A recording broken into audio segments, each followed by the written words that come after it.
Hello viewers, welcome back to my channel. Today we're going to discuss about the difference between LiveGood e-wallet and credit wallet and how to use them. Remember that earnings in LiveGood is not a quick money. So you have to take note that during the first few months, you might not be able to withdraw your earnings. Kailangan mo siyang ipunin muna sa iyong credit wallet bago mo siya matransfer sa iyong global e-wallet, and then pwede mo na siyang i-transfer doon sa iyong bank account or any e-wallet na meron ka. Sa US kasi yung kanilang commission is pwede nilang i-set up na directly mata-transfer sa kanilang bank account. Sa atin hindi kasi wala namang direct connection ang US banks dito sa atin. So kailangan nating i-set up itong ating global e-wallet para ma-access natin yung ating commission and then ma-transfer natin doon sa ating bank account. Difference between LiveGood e-wallet and credit wallet and how to use them. Sa LiveGood, merong dalawang klase ng wallets, okay? Sinasabi ko kanina, yung credit wallet and yung global e-wallet powered by iPayout.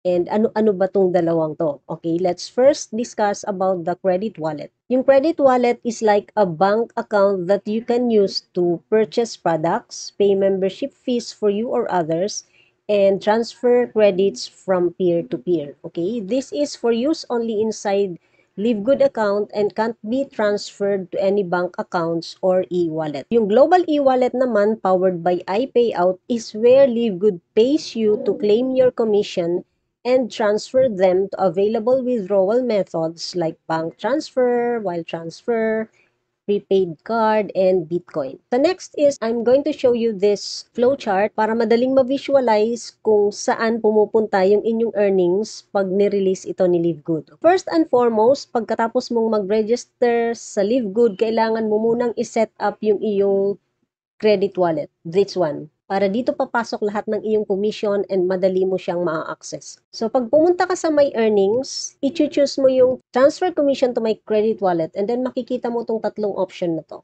Okay? I suggest you pick this one. Itong I would like to credit all my earnings to my credit wallet account. Pag may pumasok na commission sa'yo, madidetect niya na ito yung option na kinuha mo, mapupunta siya ngayon sa iyong credit wallet. And yung laman ng credit wallet mo, pwede mo siyang pambili ng product, pwede mo siyang gamiting pambayad ng membership mo o membership ng downline mo or kahit sino, and pwede mo rin siyang pang-transfer ng credits. Kung gusto mo kasing maging cash agad yung iyong credit wallet, pwede mo siyang papalitan ng cash doon sa mga ka-LiveGood mo. Ita-transfer mo lang yung credit wallet using yung LiveGood website, yung dashboard mo, and then pwedeng ipadala sa iyo ng ka-LiveGood mo yung equivalent cash amount sa any e-wallet or bank account na meron ka. Okay, take note na yung credit wallet, pwede mo siyang i-transfer yung earnings papunta doon sa global e-wallet. Yung global e-wallet, ito yung ginagamit natin pang transfer sa bank, wire transfer, prepaid card, and Bitcoin. But, pag pumasok na sa global e-wallet ang iyong earnings, hindi mo siya pwedeng ibalik sa credit wallet. Kaya nga pinapaset up natin agad na dito muna papasok lahat ng amount kasi pwede mo siyang gamitin sa loob ng LiveGood application or website. So, pag ito naman ang pinili mo, yung nasa gitna, may specific amount ka lang na ilalagay dito na papasok sa credit wallet mo and the rest, papasok siya sa global e-wallet mo. Okay? Pero hindi yan papasok hanggat hindi mo rin sineset up itong global e-wallet. But, ito muna ang iset up mo, and then pag nakaipon ka na ng enough credits, pwede mo na siyang iset up and then ilipat mo dito and then saka mo siya i-withdraw. Next option is this, do not credit my earnings to my credit wallet. So, hindi niya dadalhin ang iyong earnings dito sa credit wallet, direkta niya i-deposit lahat ng iyong earnings dito sa global e-wallet. Pag ginawa mo ito, make sure na nakaset up na ang iyong global e-wallet kasi pag hindi pa siya nakaset up, wala kang matatanggap na commission, okay? So, ang suggestion talaga, ang best possible option mo is I would like to credit all of my earnings to my credit wallet. Ipunin mo muna siya dito and then saka mo siya i-transfer sa global wallet and then saka mo siya i-transfer sa iyong bank account pag naipon na siya kasi pag nag-transfer ka sa bank account, meron siyang corresponding fee. I guess mga $25 per transfer. So, kailangan mo munang ipunin para sulit ang iyong transfer. Hindi ka naman manghihinayang doon sa charges. And also, meron siyang maintaining balance na $1 ata. So, mababa lang naman. Okay, next. How to activate credit wallet. Note, this should be set up right away after becoming an affiliate or before your first commission comes in. Okay? Ang kailangan mo lang gawin, go to my earnings, transfer commission to credit wallet. I would like to transfer all of my earnings to my credit wallet. Okay? Ganito ang appearance niya sa dashboard. Ito yung my earnings, transfer all my earnings to my wallet. And then, i-choose mo yung pangatlo, yung transfer all of my earnings to my credit wallet, and then click save. Ganun lang siya kasimple ang pagsiset up ng credit wallet. Okay? Next is yung how to activate Global e-wallet powered by iPayout. Take note din dito, earnings in Global e-wallet cannot be transferred to the credit wallet. Okay? Ang gagawin mo lang to set this up is go to my earnings, select your payment option, select your country, and then submit.